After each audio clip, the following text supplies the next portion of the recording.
hindi masagot-sagot ng DOH, yung mga katalungan ko. RITM, you should keep your records straight. Fixed it. Baku-bako yung mga records ninyo. Alam niyo po yan. This is really very alarming.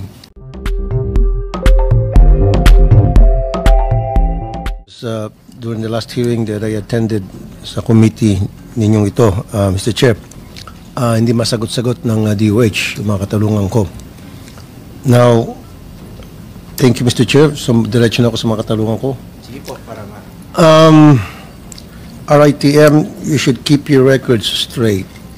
Fixed it. Baku-bako yung mga records ninyo, yung mga data ninyo. Hindi ko alam kung sino ba yung kumukuha ng data ninyo tungkol doon sa mga nakakagat ng ahas at namamatay. I'll give you an example. Sabi ninyo, noong 2023, out of 1,278 snake bite cases, 3 lang ang namatay. Naniniwala ka dito, Dr. Duran? Sir, good afternoon po, Your Honor, Senator Tulfo. The reports that we receive from the hospitals to which we distribute the PICAV are only limited to the reports that they give to us at the RITM.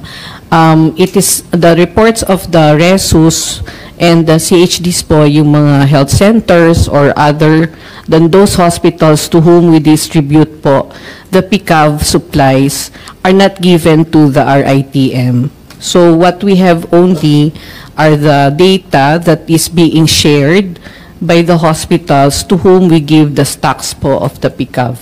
Thank you po. Pero hindi magkakatugma yung records ninyo versus yung records ng mga ospital na nakatanggap ng PICAV. Halimbawa, sa 1,367 incidents with 16 deaths compared sa inyo na mas mababa. But anyway, kilala niyo po si Marvin J. Sarmiento. Siya po ay wildlife biologist at Philippine Toxicology Society. Kilala niyo po siya?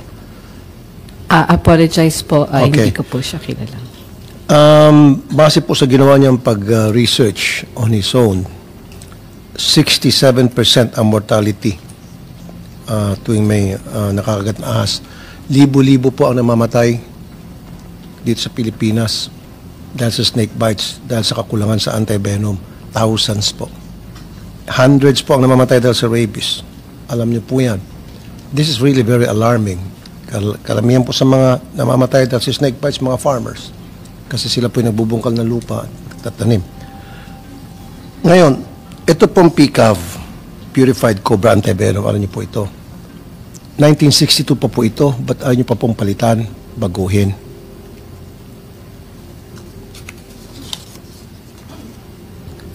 Yes po.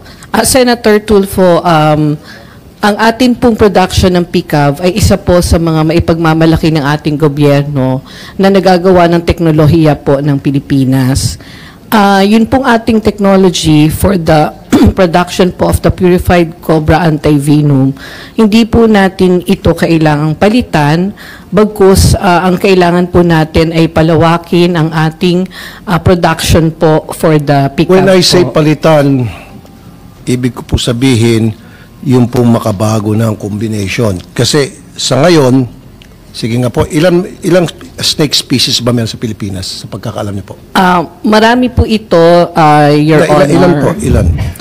Maaari po ito ay nasa 5 hanggang 6 po. Okay, Opo. bagitin niyo po yun. Opo, ang amin lang pong nagagawa ay yung monovalent technology, which is specific to the Cobra philippinensis, because the Cobra philippinensis po has the highest species of snake and venomous snakes in the Philippines. I agree with you, madam. Pero marami po mga venomous na mga snakes na hindi po compatible doon sa PICAV natin.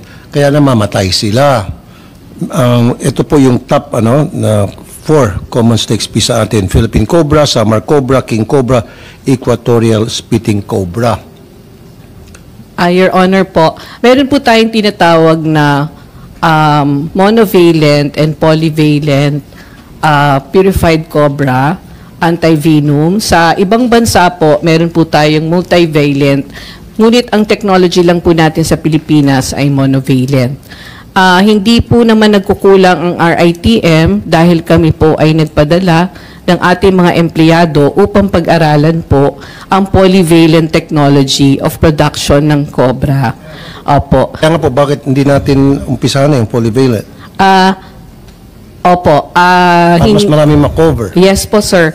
Kasi nangyari po, Doc, yung sa snake bites, alam mo, kinagat ng cobra na wala po sa listahan doon sa pick-up ninyo, ibang species yun, hindi tatalab yung antivenom na meron tayo.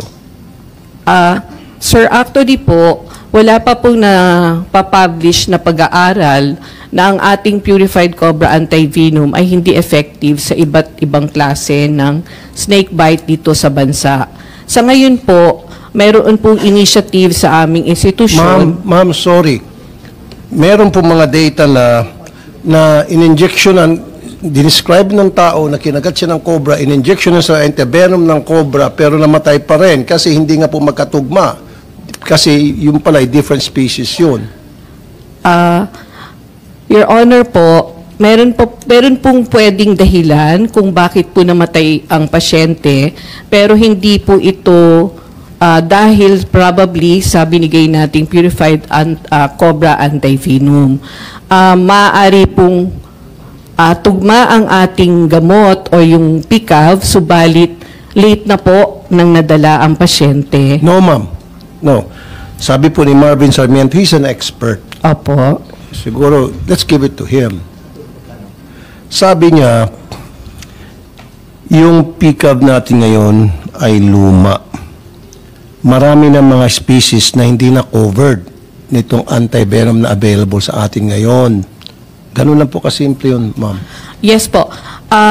Kung tayo po ay gagawa ng polyvalent, ito po ay isang napakagandang initiative para sa ating gobyerno. Subalit, ang teknolohiya pong ito ay nangangailangan ng mga expertise at sa ngayon po, ayun nga po ang pinapadala naming mga empleyado sa ibang bansa upang pag-aralan po nila ang polyvalent technology. Ito po ay meron na sa ibang bansa, subalit dito po sa atin ay hindi pa po ito nagagawa. Para po ito magawa, kailangan din po natin ng advanced technological knowledge or capacity development ng ating pong mga ma'am, empleyado. excuse me. Ang haba po ng masagot ninyo. Gusto ko pa-extend. Do what we have to do na para ma-adapt natin itong polyvalent na sinasabi nyo. Sabi mo, mag-aaral, studies, etc., etc. Ang haba ng proseso. Come on. Marami na namamatay every year. Bawat buhay, isang buhay na namatay dahil sa kagat ng ahas, that's very, very valuable. Puro lang tayo pag-aaral at lahat ng technology kailangan papasukin na. Pag-aralin sabay-sabay lang dapat pag-aralin. And then, i-adapt agad natin. So, kailan po yung may timetable ho ba tayo para maging polyvalent na po yung ating antivenom? Yes, sir po. Actually, meron na Kaya ano po yung timetable po? Ang timetable po natin, kapag po tayo magta-start ng polyvalent, aabutin po tayo ng within 2 years ang earliest timeline. Sa ngayon po, nag-submit na rin po kami ng request for the improvement of the biologicals manufacturing facility, plus ang kinakailangan din po ay mas malaking lote para po sa aming kabayo na ginagamit Okay. po. Opo. So ito din po ay naibigay namin ang sulat, kung maaalala ko po ay last year sa opisina din po ninyo at ni Senator Bongo at kay Secretary Herbosa. At ang DBM po ay sumulat na din para po kay Yusek Bravo upang ang pondo po na hinihingi namin ay maibigay din po sa susunod na taon. Okay. So, ang timetable niyo po in 2 years, so polyvalent na po yung antivenom natin. Kasama na po dyan, makapag-aral na po, makapag-train yung mga tao natin, ninyo, from RITM, and then bibilin tayo ng technology na para mabuo ito. Tama? So, pag sinabi nyo 2 years, 2026, bakit mas matagal pa po? 2027? Sir, yun lang po yung earliest proposed timeline namin sapagkat kinakailangan din po namin na humingi ng tulong sa mga, for example po yung... Ma'am, excuse me. Okay, 2 years.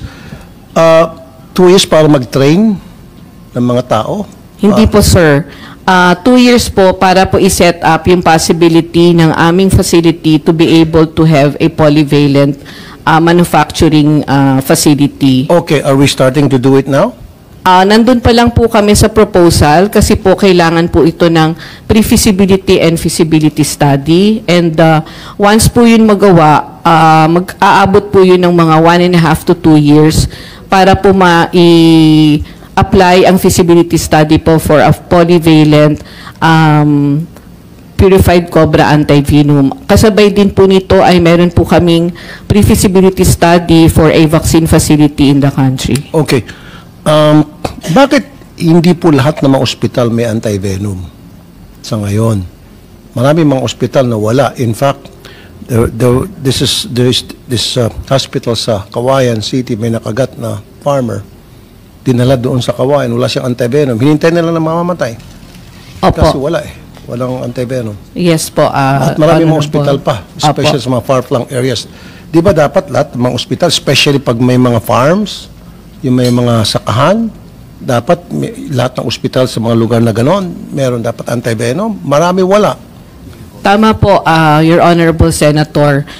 Ideally po, dapat po marami tayong mapoproduce na antivenom. Subalit, with the limited horses that we have and the lot area that we have, limited din po ang magiging production ng ating antivenom. Limited horses po. Eh, ang daming mga kabayo dito sa Pilipinas. Yung iba pa nga, ginagawa na ng kalesa. Opo. Panghila sa kalesa. Opo. Yun din po ang kasama dun sa aming proposal. Actually po, meron na po kaming market study of... Ma'am, doon muna tayo sa mahirap kumuha ng kabayo. Diyan sa karerahan sa Santa Ana, daming kabayo, pinagkakarera lang. Meron kabayo po- lang, marami tayong mabibiling kabayo. Opo. Ilang kabayo bang kailangan? Meron po kasing requirement yung kabayo, hindi po pwede yung pangkarerang Hindi, kaya kabayo. Opo. in-example ko lang po kasi sabi mo, mahirap sa kabayo. Ang daming kabayo sa Pilipinas. Ilang kabayo bang kailangan para mabuo itong... Alam ko yung kabayo yung ginagamit para pag-process Opo. nitong antivenom. Opo. Ilang bang kabayo ang kailangan? So, para ang maparami? kailangan po natin, sa 27 to 30 horses po, nakakapag-produce po kami ng mga 3,000 ampules. Sa ngayon, ilang horses meron tayo na ginagamit pa? Meron po kaming 33, pero kung minsan po 27 lang, kasi yung iba po, hindi po sila nagre-respond doon sa binibigay na venom. So, kung 33 po yun, yung 27 na, yun po yung actual na meron kami, ang napoproduce po namin doon ay 3,000 in a Okay, year. so bakit hindi natin dagdagan yung 27? Dahil sabi nyo, kinakapos nga tayo sa Opo. antivenom. So, Hindi po natin pwedeng... Doble nyo po, gawin yung 60, 70. Yes po. Pero kailangan po namin ng malaking lupa. So yun din po ang ine-negotiate namin ngayon dahil po dun sa lupa na kinatatayuan ng aming 27 to 30 horses ay napakaliit po. Ilang hektare po yung present na lupa? Nasa 2 hectares lang po.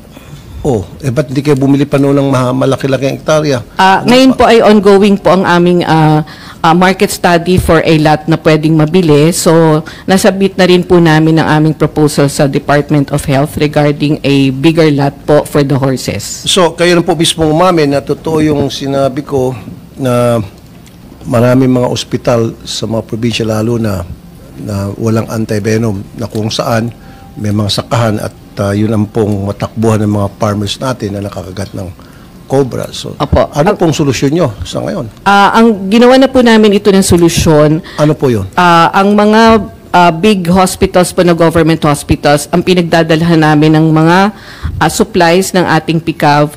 At ang nangyayari po ay doon din po kumukuha ang ibang maliliit na ospital sa kanilang regions. Okay. So may listahan na po kami nito at ito po ay nire-refill namin every now and then. Nagbibigay na rin po sa amin sila sa amin ng datos kung ilan na po yung nauubos nila at nagbibigay po sila sa amin ng need na kailangang ma-refill yun. Dati po kasi ay walang ganung mga datos po, pero subalit ngayon po, ibinibigay na rin po nila ang datos pati ang paggamit ng kanilang mga ampules, ilan po ang pasyenteng nakita nila kada malaking ospital na government at kada rehiyon po. So yan na po yung aming ginagawa sa ngayon. Po kayong ginagawang study o survey kung alin lugar sa Pilipinas ang concentrated ng isang species, halimbawa, or 2 species, o maraming cobra? Opo. Meron po kaming data kung ilan pong sa region, bali region 1, 2, 3 po ang pinakamaraming reported venomous snake bites. Pero hindi po kasi sa amin, sa RITM, ang pag-aaral ng mga different kinds of snakes in different areas of the country. However, we can probably collaborate po with the Bureau of Animal Industry so that we can make a protocol to study all the different snake bites in the country.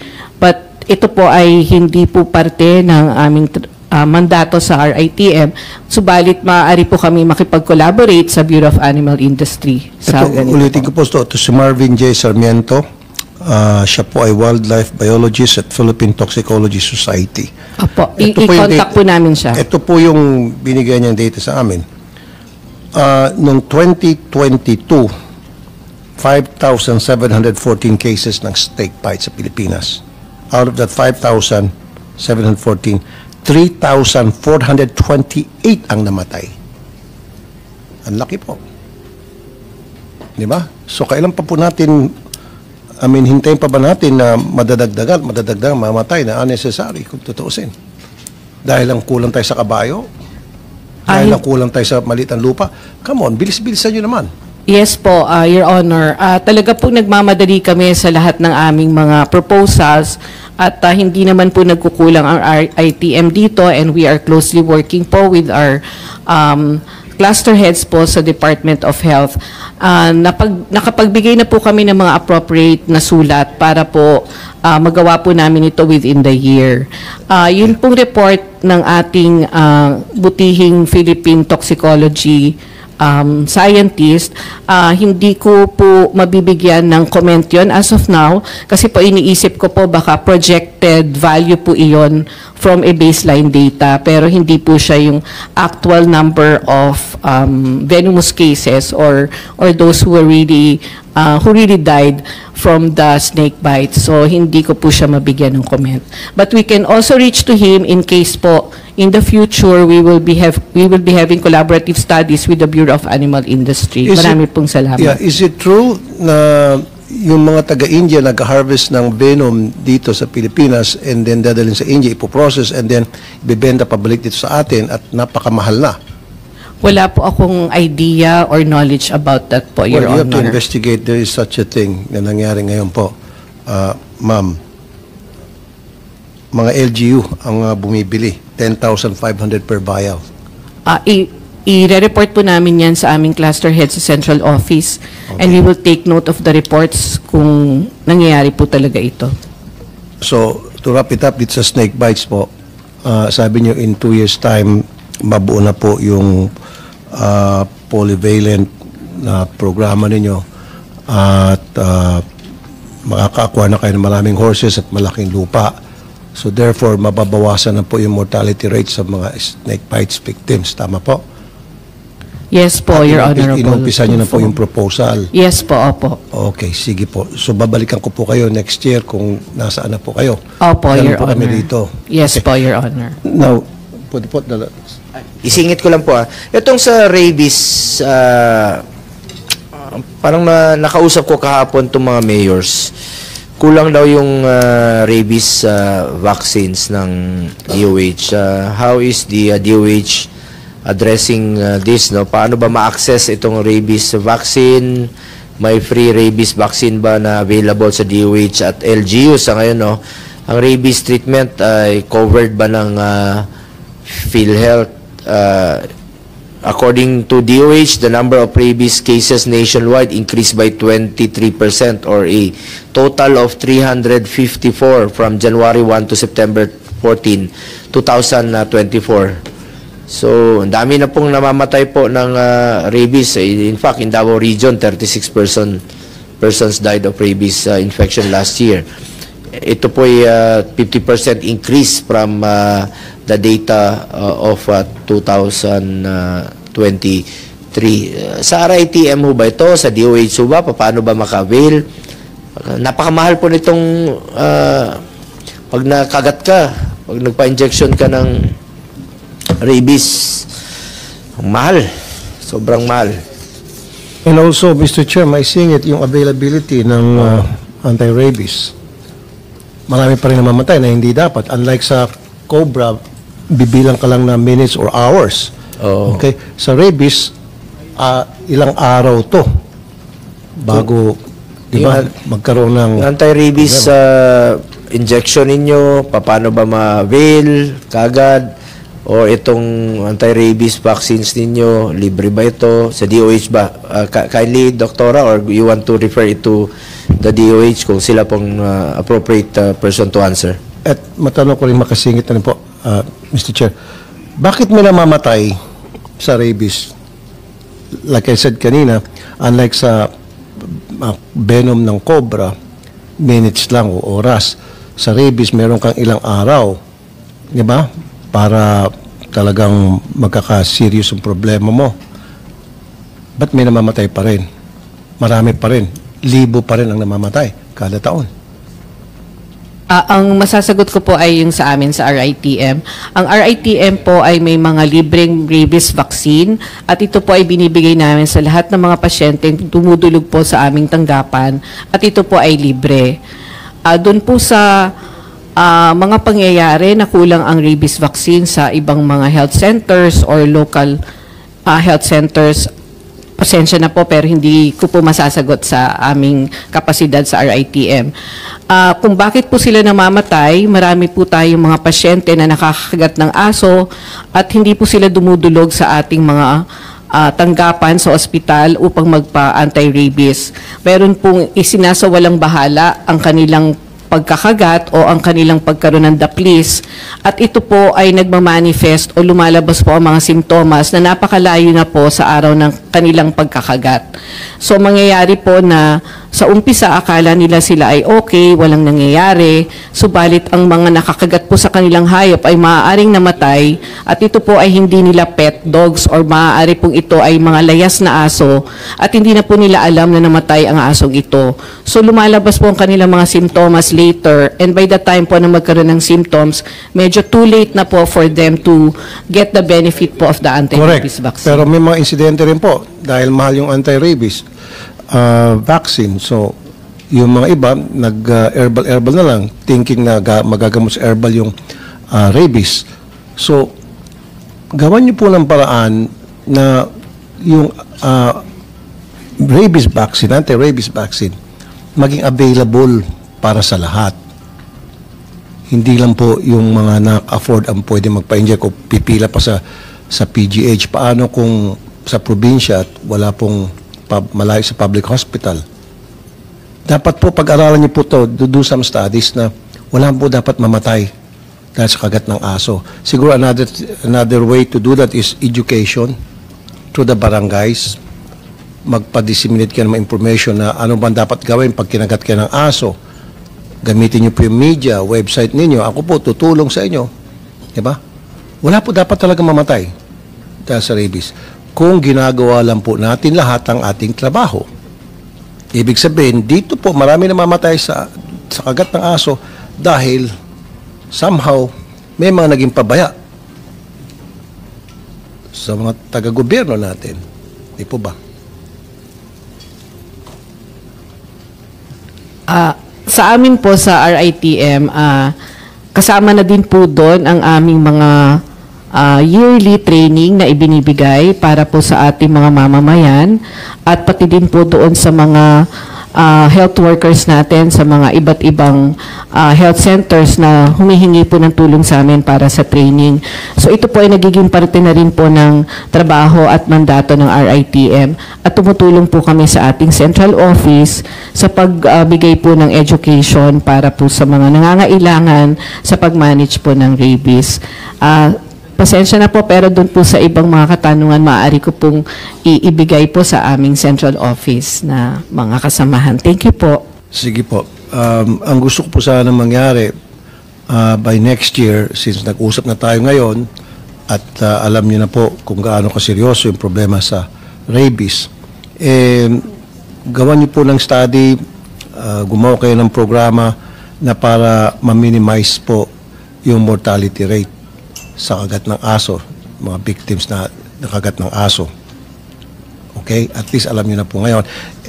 Last na lang po, Mr. Chair, yung sa jellyfish, may namamatay pa rin dahil sa jellyfish. Ano ho ba yung ginagamit na antidote sa ngayon sa mga taong na sting ng jellyfish?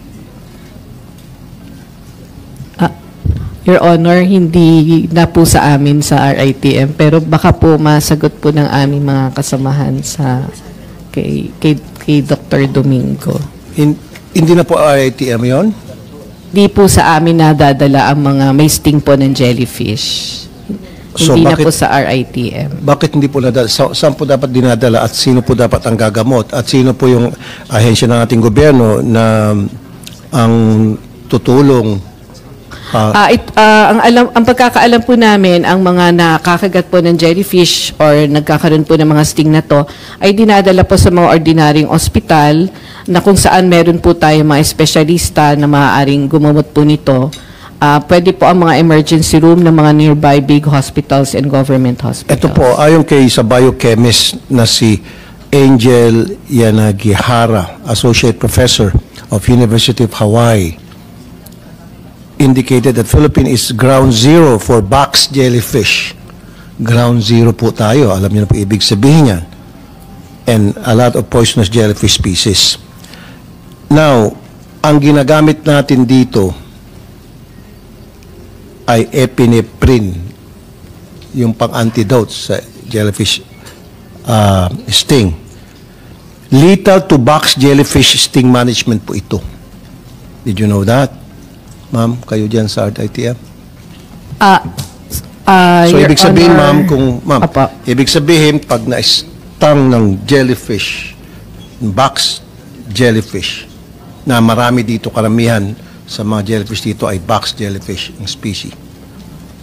Dinala sa ospital. Pagdating sa ospital, jellyfish, na-sting ako eh. Agad-agad epinephrine, yun lang ang available sa atin ngayon. At lethal to sa box jellyfish. Pero sa mga ibang jellyfish, maaaring tatalab to. Karamihan box jellyfish meron tayo. Kaya marami pa rin namamatay dahil sa jellyfish sting. Ang naalala ko po, ang reason po sa mga biglang pagkamatay ng mga taong nakakagat ng jellyfish, nagkakaroon po sila ng tinatawag na anaphylactic reaction.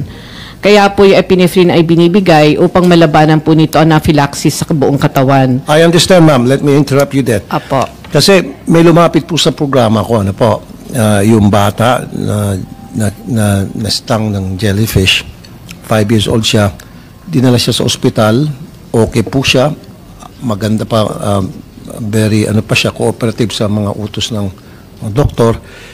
Nung inindiksyonan siya ng epinephrine, doon na siya nagka-convulsion hanggang sa namatay. Bakit? Box jellyfish yung nag-sting sa kanya.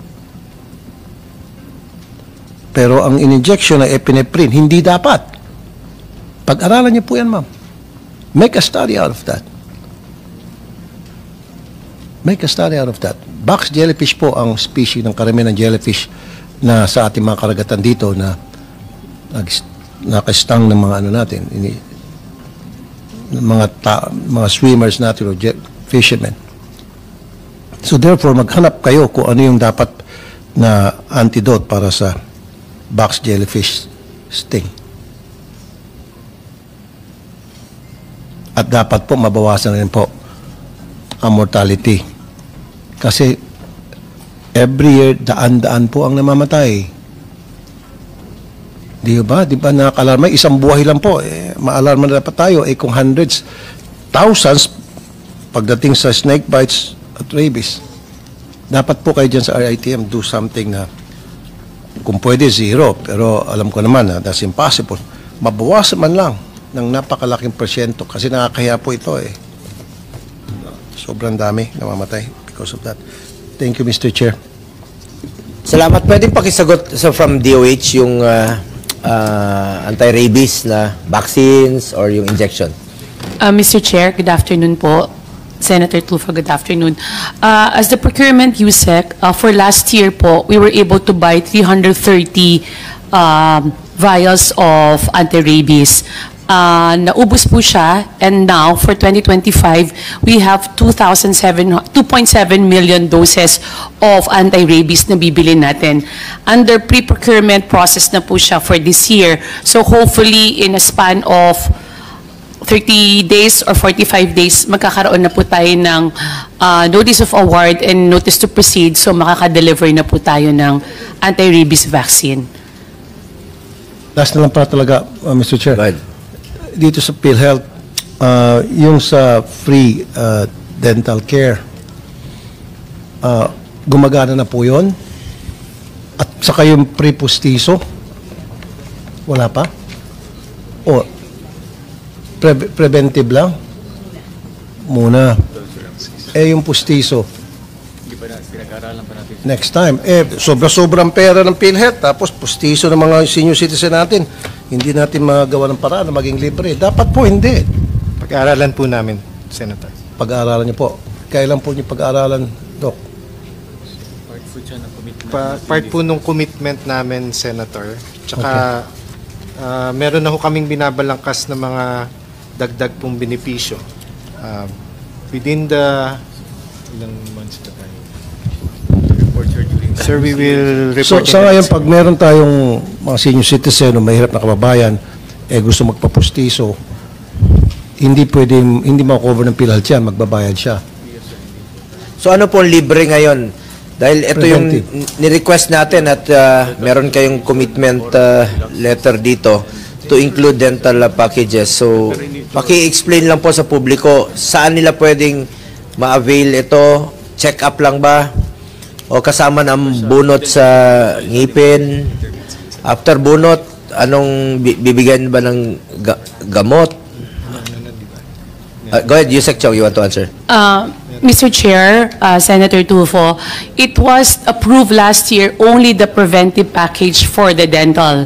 So ang kasama po dito sa preventive package ay oral check-up and then prophylaxis for two times in a year, and then 2 pit and fissure sealants para sa mga bata, and root surface protection para naman po sa may edad. Ngayon po, nung nag-usap po kami last year with PhilHealth, this is the initial salvo lang, the preventive. And then we will go on to the curative, and then kasama na po dito yung prosthesis. Ngayon po, dun sa ating MAIFI program, Mr. Chair, na-include po natin ang dental packages. Dun po ngayon masasama lahat halos ng kailangan ng pasyente with regards to oral health. Bibigyan lang po namin siya ng range for the price, and we are now starting to accredited dentist to the DOH and then eventually to PhilHealth. So, ibig sabihin mo, Yusek, yung pagpabunot ng ngipin, hindi covered ng PhilHealth yun? Ngayon po, only one emergency extraction lang po ang covered dun sa preventive. One lang. Opo. Bakit one lang po? Kasi po ang on board pa lang po is the preventive package. So eventually, after po nung last year to date, January 2025 po siya effective. Ngayong year po, aayusin na po namin yung curative po na packages ng oral health. So yan po ang aking naman commitment. As a dentist po, that's my personal commitment to you and to the PhilHealth and to the Filipino people na aayusin na po natin unti-unti na maging part ng PhilHealth ang oral packages, including everything, not only preventive, Mr. Chair. Okay, last naman po. CT scan, MRI, X-ray, bakit hindi covered po ng PhilHealth yan? Yung pamandin yung mga mamahal na singilin, yung mga certain lab test, dapat po i-covered na yon. Sir, meron ho, thank you for the question, Senator Tulfo.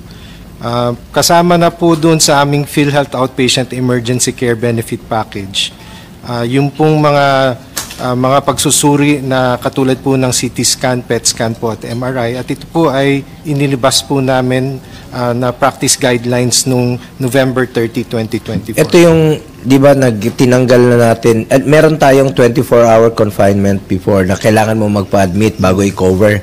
So ngayon, is it part of the emergency packages na hindi na nila kailangan admit at pwede silang magpa-CT scan, pwede silang magpa-X-ray.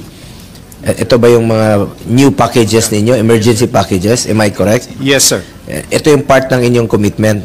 Yes, sir. At itong sa dental na part ng inyong commitment, dental packages, yung sinasabi ni Yusek Chong na ngayon isang ngipin lang, mas pinalawak nyo pa itong dental packages ninyo. Aside from the help of DOH dito sa MAIPIP, na tutulungan nila sa curative, itong sa inyong preventive side, sa dental, pwedeng ma-explain nyo sa publiko kung ano yung pwede nilang ma-i-avail sa PhilHealth at pwede ba nila itong gawin sa mga super health center? Kasi sa super health center natin, nakikita ko doon, may mga dental chair po doon. So kung may dentist doon, anong i-cover ng PhilHealth sa ngayon? Bunot? Ilan ngipin? Isa lang? O may limit ba? One at a time? O pwedeng dalawa? O pwedeng tatlo? Sir, gaya po ng sinabi ni Yusek Chong, preventive or ano lang po muna parang yung pangunang lunas. So, talaga pong limited muna, bunot, pasta, cleaning, fluoride treatment o yung topic. Ito mo, bunot, pasta, cleaning. Walang pasta? Pasta hindi raw eh. Wala pa. So, hindi pa kasama sa PhilHealth ang pasta. Huwag ka magdagdag kung wala sa listahan, Dok. So, bunot, Sabi niya, wala rang pasta eh. Mr. Chair, if I can say it, prophylaxis, so yung cleaning po yun, twice a year. And then po sa mga bata, yung pit and fissure sealant, yung mga permanent na bagang, nilalagyan po siya ng protection para hindi po siya masira. And then, pag may edad naman, nilalagyan ng root surface protection, yung pong, ito po yung ipin, ito yung gilagid, yung portion na nangingilo, kasi habang nagkakaedad po, naa-abrade po yon. So, yun po ang kasama muna na dalawang ngipin ang pwede. Pero hindi pasta po yun. Hindi po pasta. O, dapat yung pasta ilibre na po, Dok. yun ang check nyo rin po, yung pasta. Yung iba kasi, habang pwede pang pwede pang pakinabangan, yung iba, tatanggalin na lang, hindi libre yung pasta, sayang naman yung ngipin. Mas alam ng dentista yan, mas alam nyo po yan. Pero baka pwede pang isalbar. But anyway, Mr. Chair, tayo nag-suggest noon na ilibre na yung mga test tulad ng MRI, CT scan. Thank you. At Pinapirma natin sila, may commitment Yes. letter sila during budget deliberation. Pati yung sa prophylaxis, libre na rin. Thank you.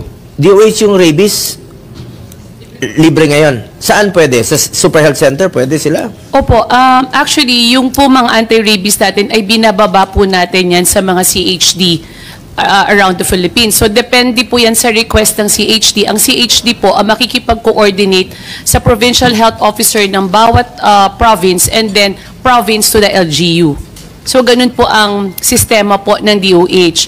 Pero hindi po siya talaga sufficient with the budget that we have. So, pero from last year, tumaas na po siya ngayon dahil 2,700 doses na po ang, 2.7 doses na po ang bibili natin for 2025, Mr. Chair. Salamat. So, they can avail it sa mga health facilities natin. Baka pwede yung mas spread pa ng mabuti. Kasi yung kahapon, may nakausap ako ng mga mayors ng Aklan kasi meron pong League of municipalities, yun ang concern nila, yung availability ng vaccines, yung free vaccines, ang mahal po ng anti-rabies na mga injections na yung iba hindi talaga maka-afford. Baka mapakalat nyo sa inyong regional offices po ito and down to the super health centers. Para sa iba pang karagdagang mga balita at impormasyon, ay huwag po nating kalimutan ang mag-like, share at comment sa video na ito, at huwag po rin nating kalimutang mag-subscribe sa aming channel, to continue supporting our contents. Maraming salamat po sa inyong panonood, at naway tangkilikin po ninyo ang aming YouTube channel.